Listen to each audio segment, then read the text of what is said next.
రేపు Tirupati municipal corporation deputy mayor ఎన్నిక జరగనుంది. ఈ నేపథ్యంలో కుట్రలకు తెరలేపింది కూటమి ప్రభుత్వం. వైఎస్ఆర్సీపీ కార్పొరేటర్లను కూటమి నేతలు బెదిరిస్తున్నారు. వైఎస్ఆర్సీపీ కార్పొరేటర్ల ఆస్తులు ధ్వంసం చేస్తున్నారు. కేసులు పెడతామంటూ బెదిరిస్తున్నారు. 45వ డివిజన్ కార్పొరేటర్ కుటుంబానికి కూటమి నేతలు టార్గెట్ చేశారు. ఎస్వీ నగర్లో అనీష్ రాయల్ క్లినిక్ ను కూల్చేస్తామని భయపెట్టే ప్రయత్నం చేస్తున్నారు. కూటమి నేతల బెదిరింపులకు భయపడేది లేదంటున్నారు భూమన కరుణాకర్ రెడ్డి. మెజారిటీ కార్పొరేటర్లు వైఎస్ఆర్సీపీ వైపే ఉన్నారన్నారు. ఒక్క కార్పొరేటర్ బలమే ఉన్న టీడీపీ నేతలు వైఎస్ఆర్సీపీ కార్పొరేటర్లపై బెదిరింపులకు పాల్పడుతున్నారని ఫైర్ అయ్యారు భూమన. కూటమి ప్రభుత్వం అధికారంలోకి వచ్చిన దగ్గర నుంచి ఇవే బెదిరింపులు కొనసాగుతూనే ఉన్నాయి. తాజా ఘటనపై డీటెయిల్స్ మా ప్రతినిధి మూర్తి అందిస్తారు. మూర్తి,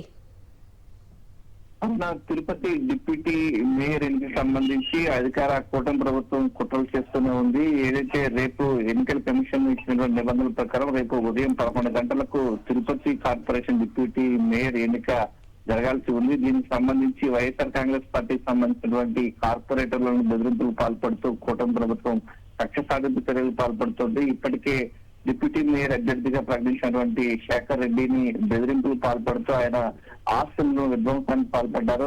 నయానో భయానో వారిని భయపెట్టి వారి వైపు తిప్పుకునేటువంటి ప్రయత్నం చేస్తున్నారు. ఈ క్రమంలోనే నిన్న ఆస్తుల విధ్వంసానికి పాల్పడుతూ ఇబ్బందులు పడిచేసినటువంటి సంగతి తెలిసింది. ఈ నేపథ్యంలోనే వైఎస్ఆర్ కాంగ్రెస్ పార్టీకి సంబంధించిన కార్పొరేటర్ అందరికీ కూడా కూటమి నేతలు బెదిరింపులకు పాల్పడుతూ వారిని ఇబ్బందులకు చేసే ప్రయత్నాలు చేస్తున్నారు.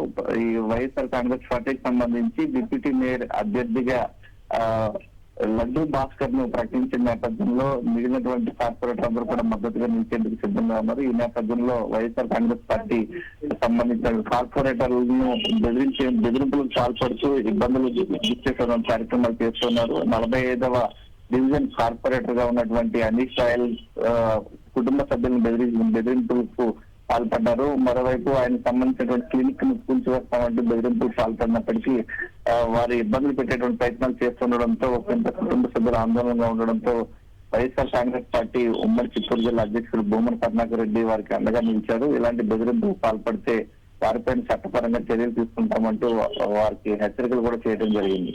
Okay Murthy, thank you.